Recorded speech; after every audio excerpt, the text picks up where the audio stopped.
Bienvenidos a la entrevista en línea en este jueves 27 de diciembre de 2012. Gracias a usted que nos acompaña en nuestro país y el mundo a través de la prensagráfica.com o nos escuche en GD Radio del grupo Dutriz.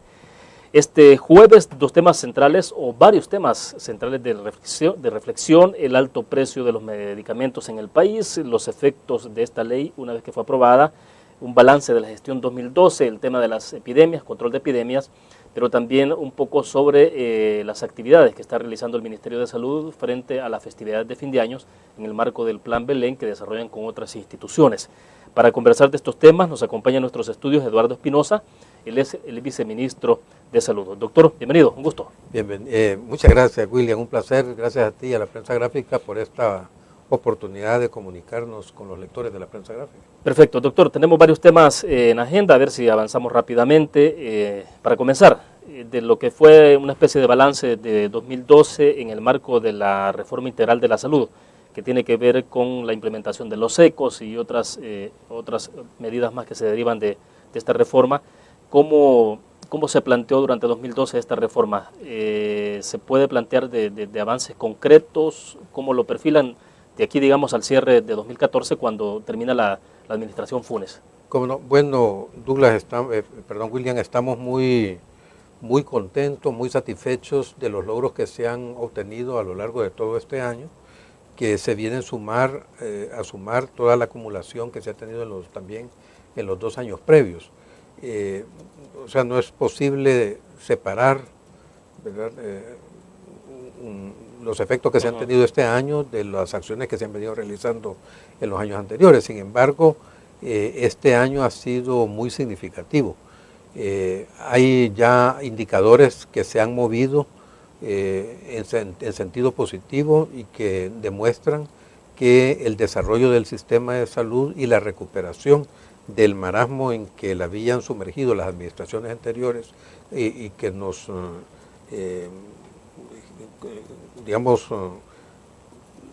generaron un nivel de deterioro elevado en el que lo encontramos, han sido superados en buena medida.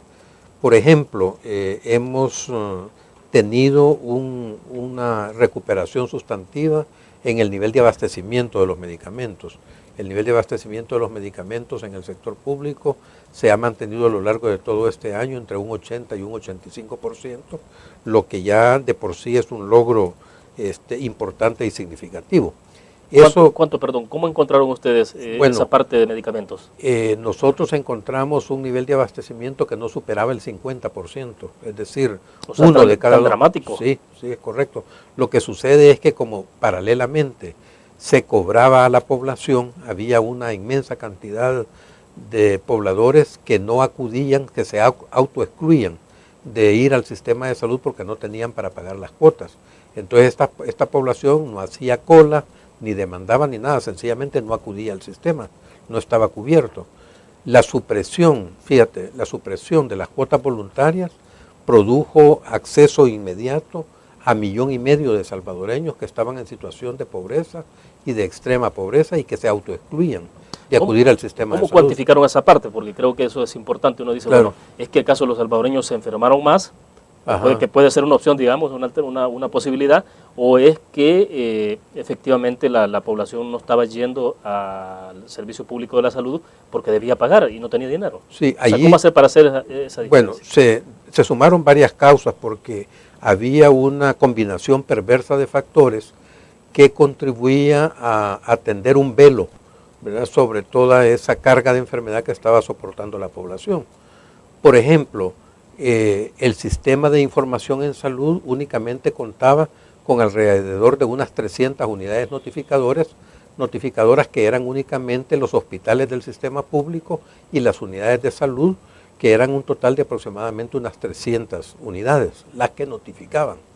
Nosotros extendimos toda la notificación. ¿Qué es eso? Perdón, la notificación. Claro, correcto. Cada unidad notificadora, que puede ser un hospital o una unidad de salud o cualquier otro establecimiento que recibe pacientes, está obligada a reportar diariamente los pacientes que recibe, el diagnóstico, el tratamiento, etcétera, una serie de datos que entran al sistema de información. ¿Y ese informe es diario?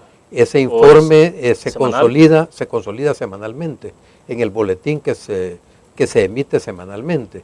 Sin embargo, algunos eventos pueden consultarse diariamente. Algunos, por ejemplo, en estos casos de emergencias nacionales como las vacaciones navideñas, vacaciones de agosto, Semana Santa, etcétera, entra en funcionamiento un módulo especial del sistema que se ha creado durante esta administración, que es el sistema de VIGEPES desastres, se llama Vigilancia Epidemiológica, desastres, que contabiliza diariamente los eventos. Pero en general esto se contabiliza, cada unidad reporta. Esto es compendioso porque hay que llenar unos tabuladores y luego digitarlo. Esto se iba a evitar con el préstamo del Banco Mundial, pero el chantaje de la fracción de arena que defenestró el diseño del banco, del préstamo del banco, que asignaba 12 millones para el sistema informático, le quitó 8 millones, que eso nos iba a permitir poner en línea completamente todas las unidades y todos los hospitales. Íbamos a tener en tiempo real, en el momento que el evento se producía, todo el panorama a nivel nacional, ¿verdad? Y además toda la imagenología en línea, los medicamentos, dónde existía cada medicamento, una cosa realmente muy buena y de vanguardia a nivel latinoamericano. Pero el chantaje ahí evitó. Hoy estamos condicionados a recuperar nuevamente esos fondos para poder conectar todas las unidades, aunque la base del sistema, el sistema está diseñado, los módulos están hechos y a medida que vayamos consiguiendo los equipos, pues podremos ir conectando progresivamente los diferentes establecimientos. O sea, cosa que con el préstamo del banco lo íbamos a hacer de una sola vez. Sí. Hoy lo van a llevar gradualmente. Hoy lo vamos a llevar gradualmente a medida que vayamos consiguiendo los fondos. Vaya, pero entonces cada unidad notificadora es un establecimiento que digita estas cosas. Entonces, cuando nosotros llegamos habían únicamente 300 unidades notificadoras. Hoy tenemos más de 1.200 unidades notificadoras y además integra todo el Sistema Nacional de Salud, no solo los establecimientos del Ministerio de Salud, sino que también el Seguro Social, Bienestar Magisterial, Sanidad Militar, Fosalud, todos entran al sistema, de manera que hoy el sistema sí recoge el verdadero estado de salud de la población y no solamente lo que reportaba el Ministerio, que además tenía una cobertura que era la mitad de lo que le correspondía por esta vía de los cobros en las cuotas. Debo hacer la primera pausa. Cuando regresemos, doctor Espinosa, nos explica usted un poco en el sentido, en perspectiva de lo que estamos conversando, qué es lo más destacado entonces, qué es lo que más destaca usted de esa reforma de salud, y un poco me interesa que nos explicara también el tema de sostenibilidad financiera, porque siempre ha preocupado mucho esto de que tanto se sostiene sobre la base de préstamos o es posible que esto pueda ser autosostenible por los ingresos que recibe el gobierno. Claro. Vamos a una pausa.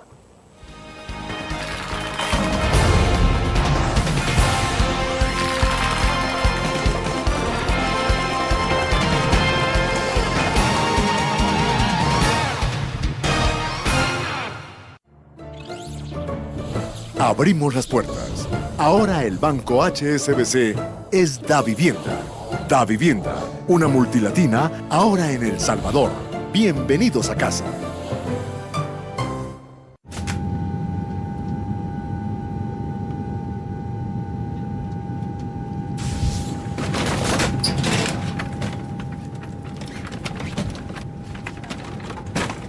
En estos momentos, su dinero puede estar en el lugar equivocado. Tráigalo al Banco Davivienda. Davivienda, una multilatina en El Salvador.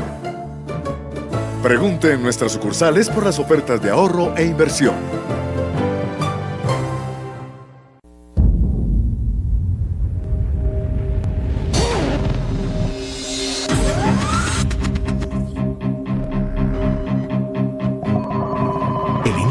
Estrategia financiera desde los negocios y la actividad económica hacia toda Centroamérica. El Economista Regional, una revista especializada donde encuentras el panorama empresarial y los principales movimientos financieros. El Economista, el modelo regional de información económica.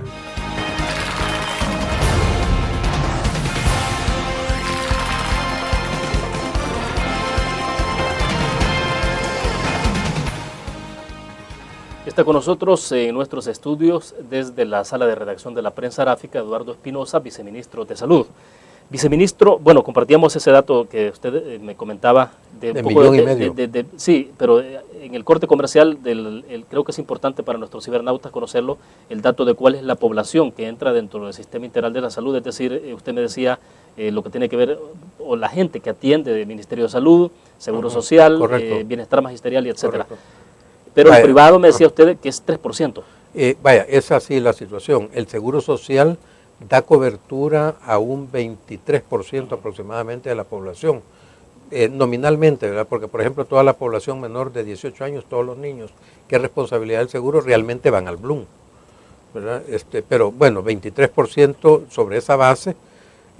Tenemos aproximadamente un 1% que va a sanidad militar, otro 1% que va a bienestar magisterial. Eso hace un 25% aproximadamente. El resto de la población es responsabilidad del Ministerio de Salud, pero de ese 75% aproximadamente, que es responsabilidad del Ministerio de Salud, hay aproximadamente entre un 3 y un 5% de la población que acude al sector privado, aunque el sector privado, fundamentalmente este porcentaje acude a la consulta, no a la hospitalización. A la hospitalización se reduce considerablemente el número de personas que se hospitalizan en el sector privado y están yendo crecientemente al sector público, dado los costos que hay también en el sector privado y el incremento de la calidad que se ha venido teniendo un poco más lentamente, pero progresivamente en el sector público. Pero bueno, lo que soporta el sistema integral de la salud, entonces, 75% de la población, ¿verdad? Ya si incluimos el seguro social. Eso hace, perdón, un universo de cuánto en total de personas. Quiero ver de ¿cuántos millones estamos hablando? De unos 6 por 5, quizás como alrededor de unos 4,5 millones de personas serían, algo así. La cobertura teórica del Ministerio de Salud, ¿verdad? Entonces, fíjate, nosotros, por ejemplo, la cobertura se ha incrementado básicamente por dos acciones que hemos tomado. La supresión de las cuotas voluntarias, que produjo acceso a 1,5 millones de salvadoreños. Esto se contabilizó con un estudio actuarial, cuánto se recibía, y también por el incremento en la demanda de consulta y hospitalización que tuvimos, que en algunas zonas del país, las más pobres precisamente, se incrementó hasta un 40%, aunque en términos generales se incrementó en un 25% la demanda de servicios a nivel nacional. Todo esto fue suplido por Hacienda, ¿verdad? Con incremento presupuestario, para poder darle cobertura a toda esta población. O sea, ¿no fue un error, doctor, eliminar la cuota voluntaria? No, digo, si se hubiera aplicado de verdad de manera voluntaria, porque al final lo que terminaba es que era medio disfrazado, sí, o sea, claro, voluntaria, y la gente terminaba pagando de manera obligatoria. Sí. Pero no era, o no será conveniente a estas alturas, por ejemplo, dejar que efectivamente, si hay una voluntad del paciente que llega a dar una cuota, es decir, porque también va gente que tiene capacidad financiera. Es que lo que había sucedido en el país, y es lo que ha sucedido en todas las partes donde el sistema público cobra, es que el cobro deja de ser voluntario en un momento. Y por ejemplo acá, las cuotas del colector y todo esto se pagaban con las mismas cuotas que se recolectaban. Y la gente también, las unidades se hacían dependientes del presupuesto que recolectaban de la población. Entonces cada vez incrementaban más los cobros y el número de personas reducían, o más bien incrementaban los filtros de tal manera que nadie se escapara del cobro. Entonces es bien difícil, porque aun cuando se dijera de que los pobres no, pero ¿cómo cuantificaba quién era pobre y quién no era pobre? Ahí no tienen a la mano nivel de ingresos. O sea, la idea era que todos pagaran. Así es. Al final terminaba pagando todo el mundo, y muy pocos no pagaban. Entonces, y la gente, como sabía que le iban a cobrar, no llegaban. Imagínate tú, un parto institucional, cobraban, por ejemplo, $40 por la atención del parto. Entonces, una gente que vive con menos de $1 diario, pagar $40 significa dejar sin comer a todo el núcleo familiar durante un mes. Sencillamente no llegaban y tenían su parto en solitario en su casa, ¿verdad? Entonces, con todas las complicaciones que eso acarreaba para la madre y para el niño. Eso incrementaba la mortalidad materna y la mortalidad infantil. Por ejemplo, la mortalidad materna, nosotros cumplimos la meta del milenio, nos adelantamos 5 años al cumplimiento. ¿Y eso por qué fue? Por el incremento de cobertura, gracias a la supresión de los cobros y a la cobertura de los ecos, y por el incremento del control prenatal, que también fue consecuencia en buena parte de que no se cobrara y que la gente llegara al control prenatal. Fíjate que el control prenatal nosotros lo encontramos con alrededor de un 45% y hoy tenemos 95% de control prenatal, igual que el parto institucional. Nosotros encontramos un parto institucional, andaba alrededor del 50% y hoy tenemos 85% de parto institucional. ¿Cuál es el parto institucional? Es decir, el parto que llega y se tiene el niño, la señora tiene el niño en un establecimiento de salud dotado de maternidad, ese es parto institucional. Ya. El que no es parto institucional es parto en casa. ¿Verdad? Entonces acude habitualmente una partera. En ese caso. Puede ser una partera o la madre sola se atiende, ambas cosas suceden. El parto que no es institucional, mientras que en el parto institucional nosotros hemos promovido, por ejemplo, el acompañamiento con las parteras en las salas de espera, en los hogares de espera materno, que también los hemos ampliado en todo el país. Solo cierro este segmento con una pregunta, y es, por ejemplo, el hecho de que se suprimieran las cuotas, ¿no supuso eso o no significó esa falta de ingresos? Sí. Que ya era parte del presupuesto Sí, habitual o normal, correcto. ¿no significó déficit para esas unidades de No, salud? nosotros hicimos, antes de suprimir las cuotas, un estudio actuarial para evidenciar, identificar por establecimiento cuánto era lo que estaba recibiendo en concepto de cuotas voluntarias. Entonces solicitamos al Ministerio de Hacienda que compensara eso en términos de presupuesto y que además, en base a un estimado que nosotros hicimos, que ya preveíamos que iba a haber un incremento de la demanda, también solicitamos ese incremento y ambos nos fueron concedidos por el Ministerio de Hacienda en términos presupuestarios. Entonces eso se les transfirió en términos presupuestarios a todos los establecimientos de salud. Perfecto. Vamos a la pausa comercial, regresamos.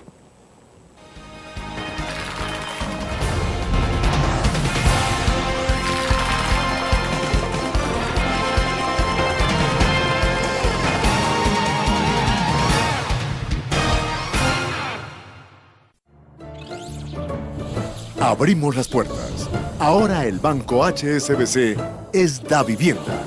Davivienda, una multilatina ahora en El Salvador. Bienvenidos a casa.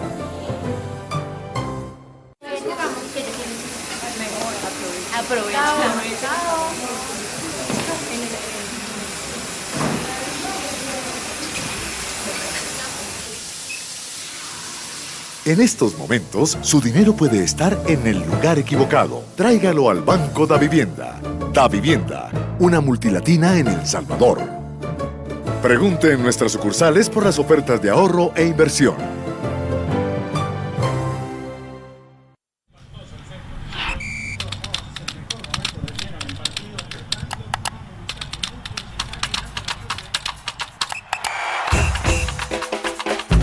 La emoción del deporte está en www.elgráfico.com.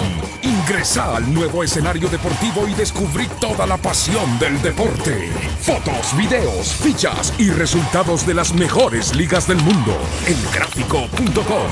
Conectados por deporte.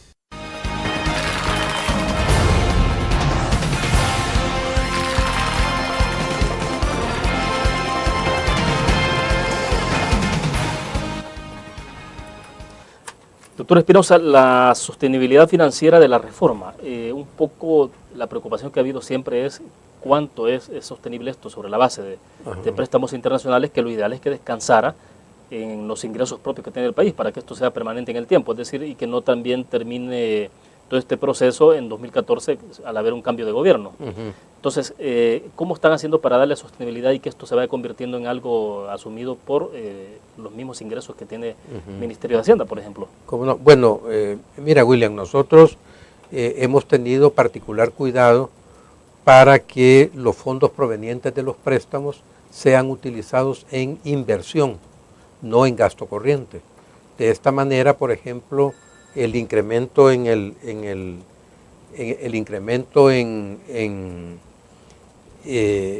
los fondos provenientes de la inversión, es decir, de los créditos tanto del BID como del como del Banco Mundial, han sido asignados, por ejemplo, a la compra de equipo, a la construcción, como es el caso del Hospital de Maternidad, por ejemplo, la reparación de muchas unidades de salud que han provenido de fondos PACE o del Plan Anticrisis.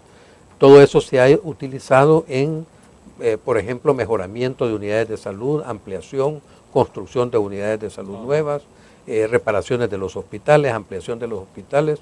El préstamo del Banco Mundial va en su inmensa mayoría para compra de equipo.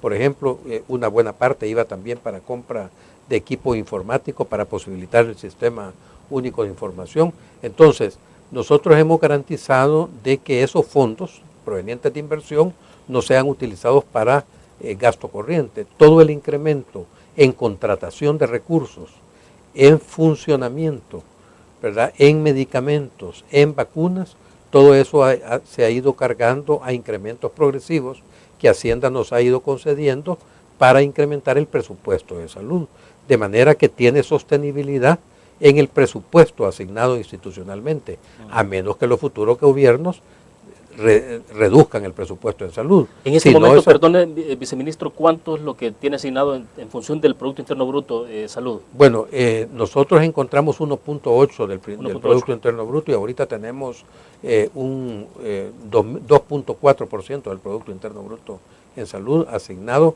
casi como duplicado. presupuesto. De 1.8 a 2.4, 0.6% del producto se ha incrementado. 0.6, exacto. Sí. Pero eso ha significado varios millones. Claro, ha significado una cantidad importante de fondos que, como digo, ha servido para respaldar la contratación del personal, que han sido más de 4.000 recursos los que se han contratado, ¿verdad? Una cantidad importante para el primer nivel y el resto para el nivel hospitalario y un nivel muy mínimo a nivel central para algunas instancias que obviamente han requerido para incrementar el control, por ejemplo, la cuestión del control de alimentos. Estamos también organizando una unidad de alcohol, tabaco y drogas para poder implementar y darle seguimiento a la ley a los reglamentos de la ley de tabaco, la ley de alcoholes, que tenía 20 años, que estaba vigente y no tenía reglamento. Nosotros hemos diseñado el reglamento que ya está siendo puesto en práctica conjuntamente con el Ministerio de Hacienda y PNC, por ejemplo. Cuando habla de 4.000 recursos, son 4.000 personas contratadas. 4.000 personas contratadas, entre médicos, enfermeras, promotores y el otro recurso. En el marco de la discusión que se abrió sobre el préstamo que estaba en discusión y que fue aprobado finalmente en Asamblea, viceministro, de parte del partido de oposición Arena cuestionaban el hecho de que se pudiera estar contratando activistas políticos. O sea, ese fue el término que utilizaron. ¿Cómo les clarifican ustedes de que no se trata de activistas políticos en muchas de estas contrataciones? Bueno, nuestro ministerio se ha abierto total y absolutamente a la vista del público, es completamente transparente. Nuestra gestión ha sido felicitada como una de las más transparentes y está a la vista y pueden revisar todos los procesos de contratación de recursos que demuestran que no ha habido ningún sesgo en el sentido político, ¿verdad? Excepción hecha de los puestos de confianza, que son puestos, por ejemplo, incluso estos, ¿verdad? Muchos de ellos no han sido adjudicados por cuestión política, sino que puestos de confianza, gente que técnicamente tiene la capacidad y que además tiene asignada la discrecionalidad, la ministra o los viceministros o los directores del ramo, para contratar esos puestos de confianza, que son una cantidad muy reducida de recursos, pero la inmensa mayoría de esos 4.000 recursos, ¿verdad?, han sido todos contratados por procesos institucionales establecidos y a los cuales pueden ser revisados, están abiertos a auditoría o a inspección por cualquier persona que quiera indagar al respecto y corroborar que ninguno de esos puestos se han asignado políticamente, sino que han sido en virtud de concurso y de acuerdo a capacidad técnica.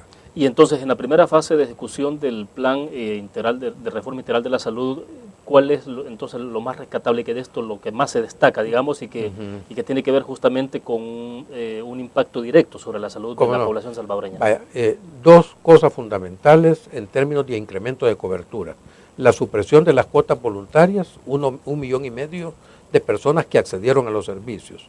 El desplazamiento de los equipos comunitarios de salud, 1.68 millones de personas que antes no tenían acceso a recursos cualificados de salud y que hoy lo tienen.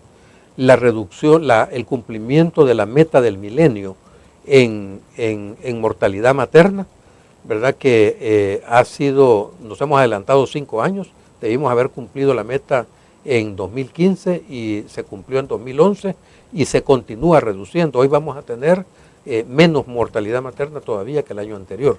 ¿Cuánto sería en términos bueno, el año pasado tuvimos alrededor de unas 52 muertes, si mal no recuerdo, y este año no vamos a llegar a las 40, o probablemente anden 40 o 41 muertes, ¿verdad? Entonces es un logro realmente importante, ¿verdad? Tenemos también, por ejemplo, todo el trabajo intersectorial que se ha desarrollado de participación activa de la población, el desplazamiento de alrededor de unos 800 comités comunitarios de salud, la mitad de los cuales están organizados en el Foro Nacional de Salud y que constituyen una fuerza importante de trabajo por parte de la comunidad y de asunción de su responsabilidad conjunta con salud en el desarrollo de la salud. Ese es un logro importantísimo. Bueno, perfecto. Vamos a hablar después de la pausa comercial sobre el tema de las epidemias, un poco cómo se ha desempeñado el país, porque también me interesa que nos comente un poco sobre la ley de medicamentos, la aprobación del reglamento y el impacto desde luego que está teniendo esta normativa en el marco de esa aprobación de ese reglamento que hizo el presidente de la República recientemente. Vamos a la pausa, volvemos.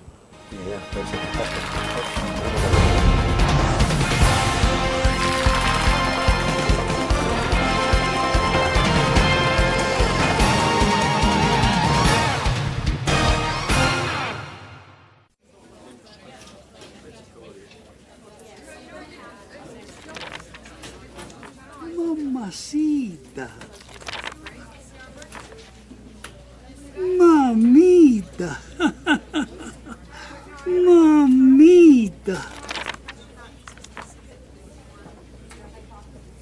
Mijita. En estos momentos, su dinero puede estar en el lugar equivocado. Tráigalo al Banco Da Vivienda. Da Vivienda, una multilatina en El Salvador. Pregunte en nuestras sucursales por las ofertas de ahorro e inversión. Ingresa gratis a un nuevo nivel de lectura. Desde tu computadora, busca en nuestra página web el link del kiosco LPG.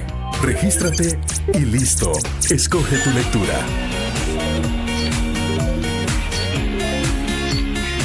En tu tablet, iPhone o Android, ingresa a App Store o Google Play. Busca Kiosco LPG. Descarga la aplicación y disfruta de todas nuestras publicaciones digitales. Grupo Dutriz. Multiplicamos la forma de informarte.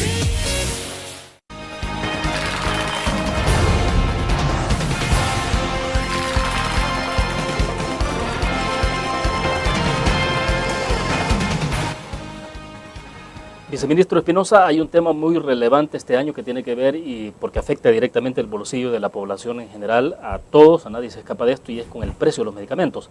Se aprobó la ley de medicamentos y estaba pendiente, bueno, se constituyó la dirección de medicamentos, ¿no? Y estaba pendiente la aprobación del reglamento, que debo entender que era lo último que faltaba como para que esto pueda tener efectos directos.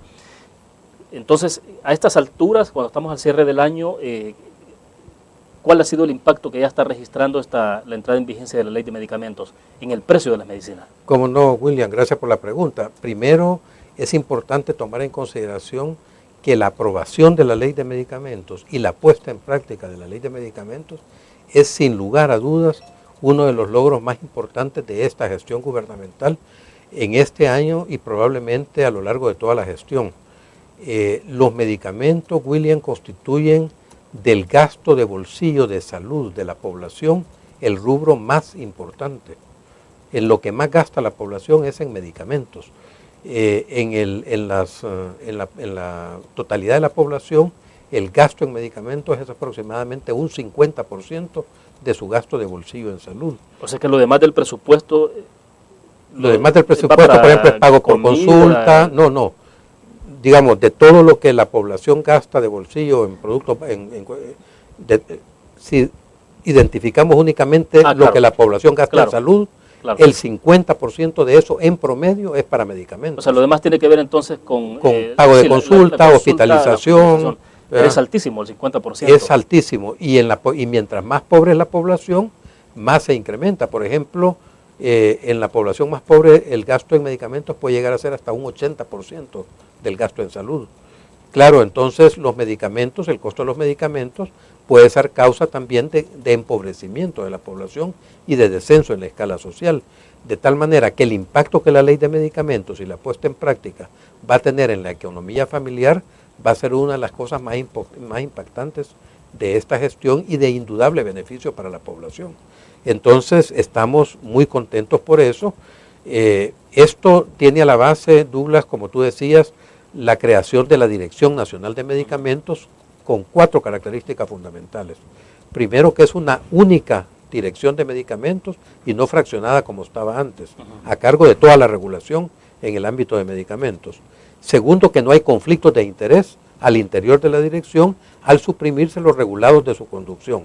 Antes los regulados, Inquifar y otros comercializadores de medicamentos, eran los que hegemonizaban y por eso teníamos esos altos precios. Tercero, mecanismos de regulación de precios, que es lo que vamos a ver en concreto, y mecanismos de control de calidad. Estos 4 factores son los que van a propiciar, primero, que se garantice que todos los medicamentos que van a circular van a ser de alta calidad, y tercero, que van a ser de precios razonables, ¿verdad? ¿Cómo funciona lo de los precios razonables, que era tu pregunta concreta? Bueno, el presidente de la República aprobó a mediados de diciembre, o la tercera semana de diciembre, rubricó junto con la ministra de Salud el reglamento de regulación de precios.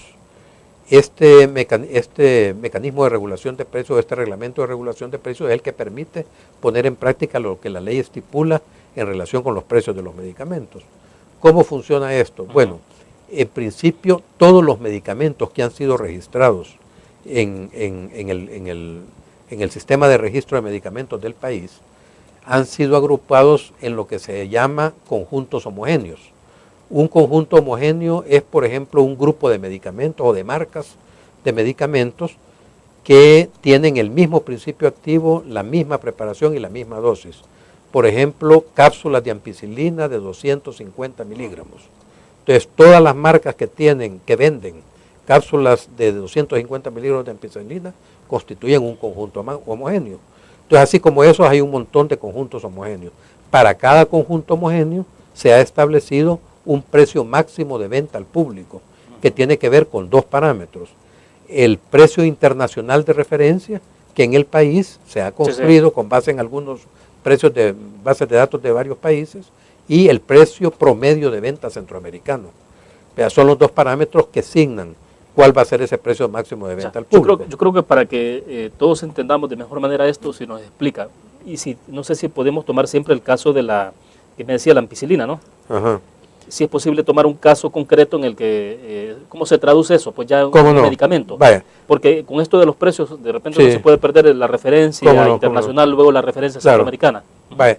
Por ejemplo, es importante que la población tome en cuenta la diferencia entre lo que es un medicamento original o de marca o innovador, como se le suele llamar, que es el medicamento que originalmente se produce, y los medicamentos que entran al mercado cuando la patente se vence, que son los medicamentos genéricos, que tienen el mismo principio pero que no es el laboratorio original.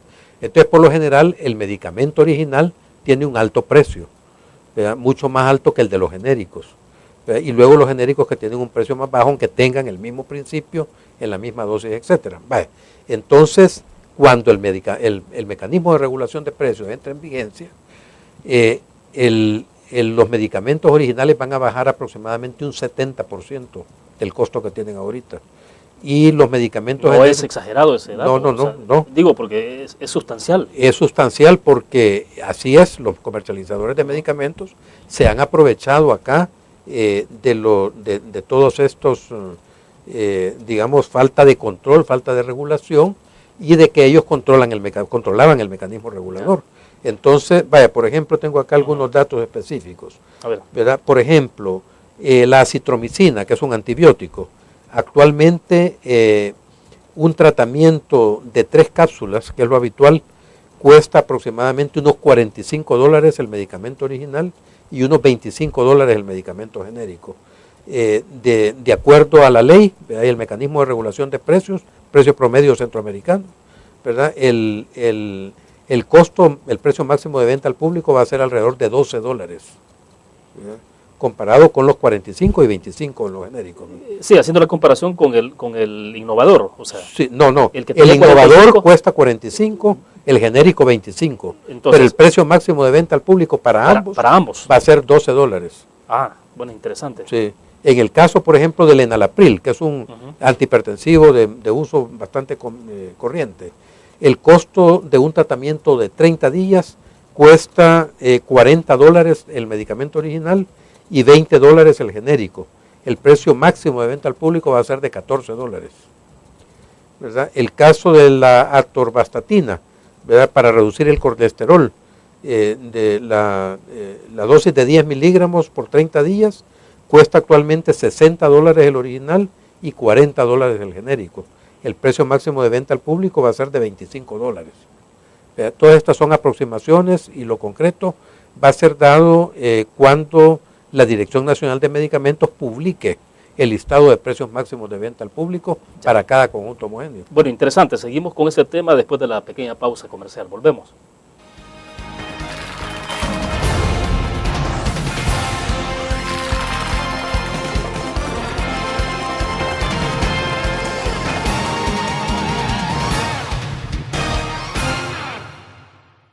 Una nueva forma de vivir la información. GDA Live de Grupo Dutriz. Ingresa a App Store o Google Play y descarga gratis la aplicación GDA Live. Ahora busca en nuestros periódicos y revistas los iconos de GDA Live. Enmarca la imagen dentro de tu pantalla para animarla. Toca 2 veces la imagen para vivir la información en pantalla completa. Y recuerda que en el código ALIVE de la portada estaremos actualizando nuestras noticias. Con GDA Live, vive la información. Grupo Dutriz, multiplicamos la forma de informarte. Un graficionado no olvida la historia. Y aunque perdió una y otra vez, no perdió el orgullo. El graficionado se levantó entonando su grito de batalla, respirando gritos de gol y celebrando las épicas victorias. Un graficionado cree en la magia de la camiseta y mantiene viva la ola de fe, porque el graficionado sueña con volver a un mundial. El gráfico lo hacemos por deporte.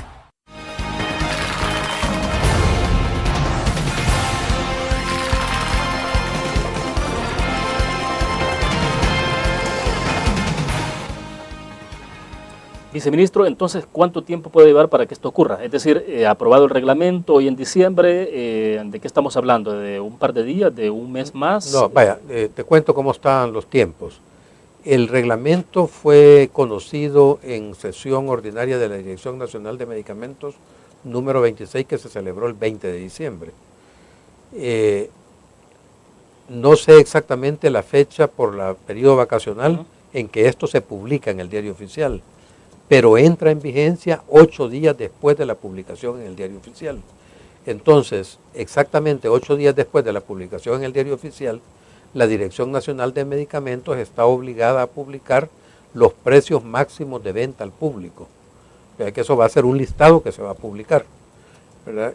O sea, lo veremos en los medios impresos. Sí, a más tardar, si digamos, suponete que se hubiera publicado en el Diario Oficial 22 o 23 de diciembre, ¿verdad? Entonces 8 días después, 1 de enero, por ejemplo. Sí, pero no sé, los días, hay que contar los días desde que se publica en el Diario Oficial, 8 días. De 8 días después, en los periódicos de circulación o por medios noticiosos, debe publicarse los precios máximos de venta al público. Entonces, la entrada en vigencia es como sigue.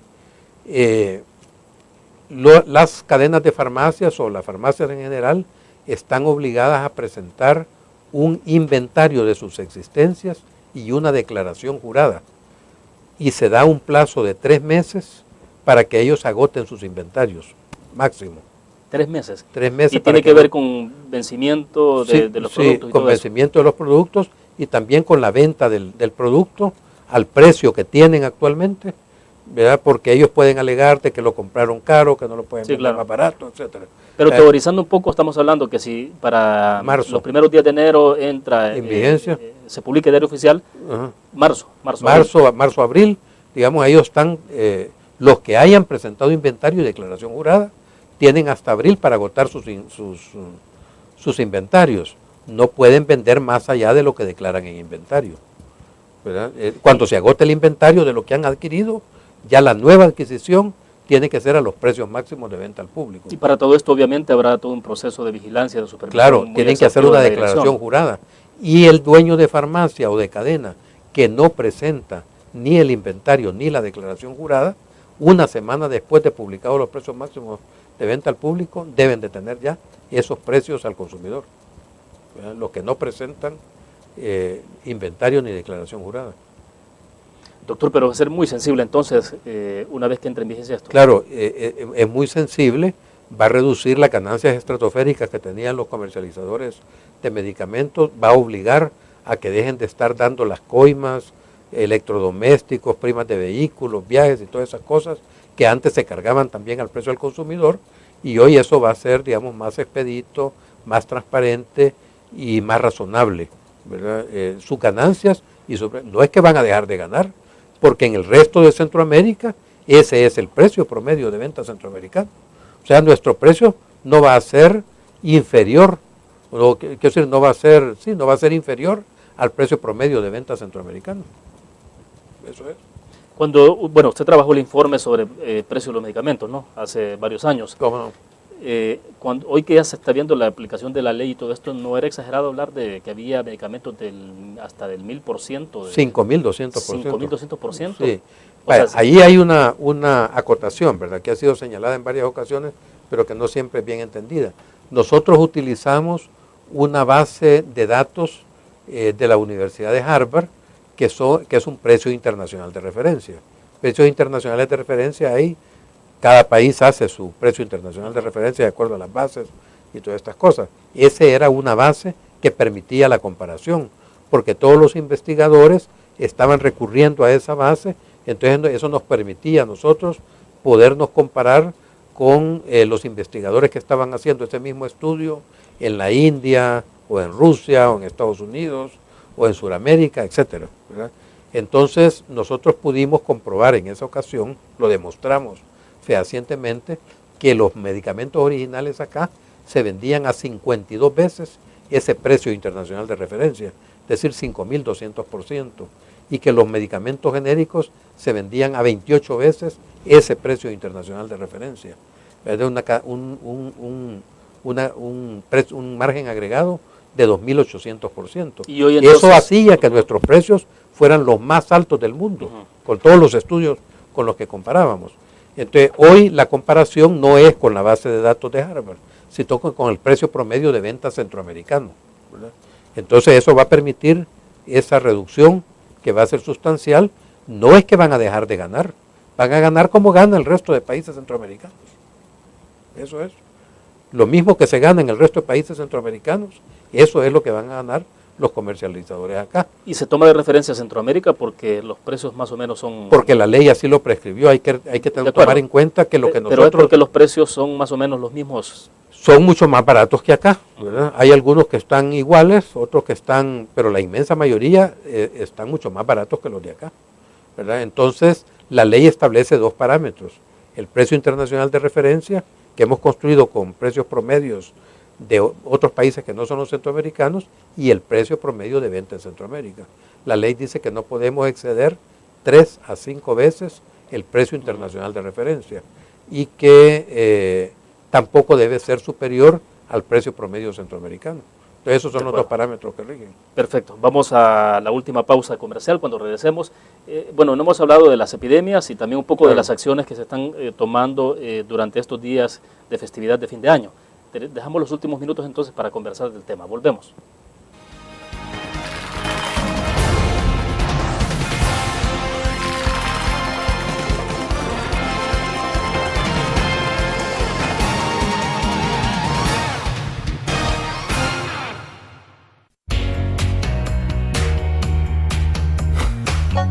Cada momento, donde quiera que estés, te damos el mejor contenido en diferentes plataformas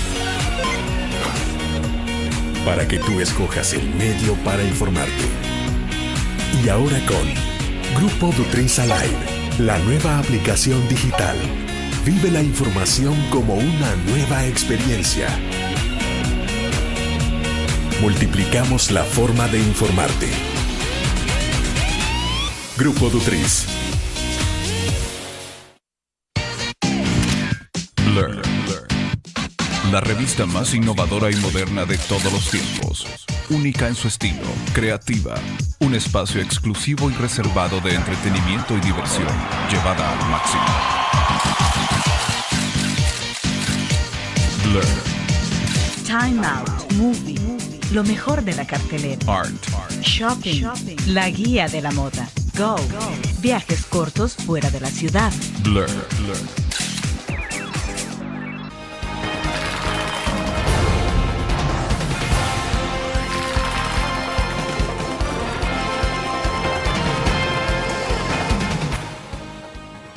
Bueno, interesante entonces, para reiterar lo que conversábamos, marzo, abril más o menos, estaremos viendo ya el efecto concreto de la ley de medicamentos sobre los precios. Exacto, así es.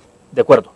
En la parte de epidemia, doctor, este año entonces, el dengue fue lo que más impactó, ¿no? El dengue fue noticia, digamos, durante muchos meses de este año.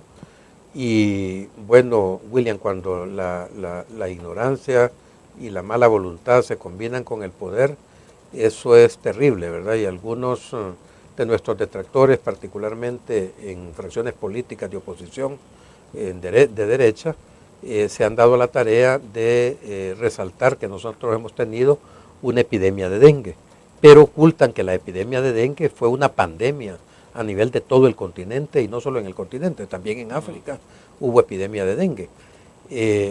Entonces, no es un caso aislado, primero. Segundo, hay un hecho que resalta y que también nuestros detractores ocultan, y es el hecho de que El Salvador fue el primer país del continente que controló la epidemia de dengue. Ese fue un hito a nivel continental. La forma en que se controló, las innovaciones que se hizo, la alerta estratificada que permitió concentrar recursos en las zonas donde fue una cuestión, un manejo excepcional que está siendo utilizado por los otros países latinoamericanos hoy para controlar sus epidemias.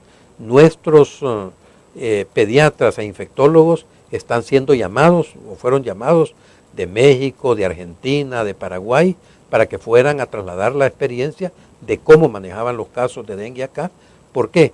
Porque la epidemia de acá no solo fue controlada en tiempo récord, sino que además con la más baja tasa de letalidad de todo el continente. Lo esperado era un 1% de mortalidad, y con los 13,000 y tantos casos que nosotros hemos tenido, se esperaría más de 130 muertes por dengue, y solo hemos tenido 6 muertes. Eso da una letalidad no del 1% como se esperaría, sino que del 0.04%. Entonces, me parece que estos son hitos que se deben precisamente al incremento del desarrollo del sistema público de salud, de su sistema de vigilancia, de la capacitación y la calidad del servicio en el sistema público. Es un hito indudable. ¿Pero qué es lo que impactó o evitó que se disparara el número de bueno, muertes entonces? Hay varias cuestiones. ¿Tiene que ver el involucramiento de los alcaldes? Claro. Tiene que ver con toda la activación del Sistema Nacional de Protección Civil, con el diseño de la alerta estratificada, con la medición de más de 25 indicadores en los 262 municipios del país para establecer cuál era el riesgo de cada uno de los municipios, para declararlos en diferentes niveles de alerta, con acciones especificadas para cada nivel de alerta, con el involucramiento de los alcaldes como coordinadores que son de todas las, digamos, las comisiones municipales de protección civil, las comisiones locales. Entonces, todo esto se puso en tensionamiento y fue lo que permitió controlar la epidemia, porque hay que recordar que ni hay vacuna contra el dengue, ni hay tratamiento específico contra el dengue. Entonces, el única arma que tenemos es el combate organizado por la población contra el vector, ¿verdad? Y el ataque a las causas básicas, que ese es un tema que todavía tiene que andar, ¿verdad? Por ejemplo, la provisión de agua potable intubada intradomiciliar, ¿verdad? Es una cuestión para que la gente no almacene agua, no se va obligada a almacenar agua, para que es el criadero para el zancudo. Doctor, ¿y si está debidamente registrado en términos estadísticos como para que diga, se puede utilizar como ejemplo lo que ustedes hicieron este año? Claro, por supuesto. La Comisión Especial contra el Dengue está sistematizando esto. Eso va a ser publicado prontamente, toda la experiencia de abordaje contra el dengue, porque de todas las regiones latinoamericanas se nos está pidiendo que traslademos la experiencia. De hecho, hemos trasladado las estrategias, todo el proceso que seguimos para la estratificación, la selección de indicadores que medimos en los 262 municipios sistemáticamente hasta que se controló la epidemia, etcétera. Sí, cómo no. Bueno, hablemos entonces, nos quedan unos minutos todavía de las acciones que están haciendo hoy para la festividad de fin de año. Nos quedan, bueno, estamos hablando de 3-4 días para que cierre el presente año. Entonces, ¿qué ha pasado hasta hoy? Bueno, como tú sabes, todo esto se concreta en el Plan Belén, ¿verdad? El Plan Belén tensiona mientras la población se divierte, se relaja, toma un descanso merecido de su labor. Hay 40,000 trabajadores que están tensionados para garantizarle esas vacaciones a la población. De estos 40,000, que son 20,000 efectivos de la PNC, 3,000 y tantos del Ejército, hay también 8,000 trabajadores del sector salud que están involucrados en esto, 3,000 del Seguro Social, 3,600 del Ministerio de Salud y aproximadamente unos 2,000 trabajadores de Fosalud que están también tensionados en trabajos de 24 horas. Los hospitales están abiertos también los 24 horas esperando la respuesta a cualquier emergencia que se presenta, y la actividad se concentra fundamentalmente, aunque abarca las playas y centros de provisión de comida y todo eso, los rubros fundamentales de trabajo son sobre todo los quemados, ¿verdad? Por productos de la venta de pólvora, y los accidentes de tránsito. Son, digamos, los dos grandes rubros que se atienden. Nosotros hemos estado dando seguimiento a toda la cuestión de los quemados, y tenemos hasta el día de ayer a las 7 de la noche contabilizábamos 108 quemados, ¿verdad? A nivel nacional. A nivel nacional, ¿verdad? A nivel nacional, 108 quemados estaban reportados en el sistema. Una cosa importante fue que el 24 de diciembre no tuvimos ningún ingreso por quemados en el Hospital Blum, lo que fue un hito comparado con las, digamos, con lo que ha sucedido en años anteriores. Por ejemplo, ayer sobre eso se conoció de dos ingresos, de dos ingresos al Blum, que fueron el 25, uno a las 7:30 de la noche y otro a las 11 de la noche. O sea, no resultaron quemados el 24, sino... Sí, fueron quemados el 25, ya en horas de la tarde, ¿verdad? En horas de la tarde y en la noche. ¿Cómo está funcionando la advertencia que hubo hacia los padres de aplicar la ley Lepina, sobre todo por la que tiene que ver con la no protección de los menores a la hora de... ¿Cómo no? Yo tengo acá los datos de los grupos etarios comparado con el 2011, y lo que hemos podido nosotros detectar es que ha habido un ligero desplazamiento o un moderado desplazamiento, digamos, de los quemados de los grupos etarios de 1 a 4 años, y de 5 a 9 años se han reducido. Por ejemplo, el año pasado en este mismo periodo tuvimos 13 quemados de 1 a 4 años, hoy solo hemos tenido 3. En el grupo de 5 a 9 años, 35 quemados el año pasado, 18 quemados este año. En el grupo de 10 a 19 años, 47 quemados el año pasado y 43 hoy. Sin embargo, en el grupo de 20 a 59 años, el año pasado tuvimos 21 y hoy hemos tenido 36. Entonces, al parecer, los padres lo que han hecho es que ellos revientan los cohetes. Se están quemando más. Se están quemando ellos, no los niños. Bueno, al menos no son los niños. O sea, al final de cuentas, pero ya un adulto... Siempre se nos queman los niños. Por ejemplo, si analizamos los niños quemados el 24 de diciembre, hay 18 niños quemados el 24 y 8 adultos. 17 niños quemados el 25 y 7 adultos, para un total de 36 niños y 16 adultos. O sea, siempre se queman niños más que adultos, pero hoy se están quemando menos niños que el año pasado. No sé si queda claro eso. Exacto, ¿tiene que ver esto entonces con la advertencia? Sí, tiene que ver con la advertencia, y tiene que ver con que la población ha captado el mensaje y que más padres se han responsabilizado, porque se ha disminuido el número global de quemados y se ha disminuido el número de niños quemados. Ahora, aunque todavía se siguen quemando más niños que adultos, y siempre hay quemados.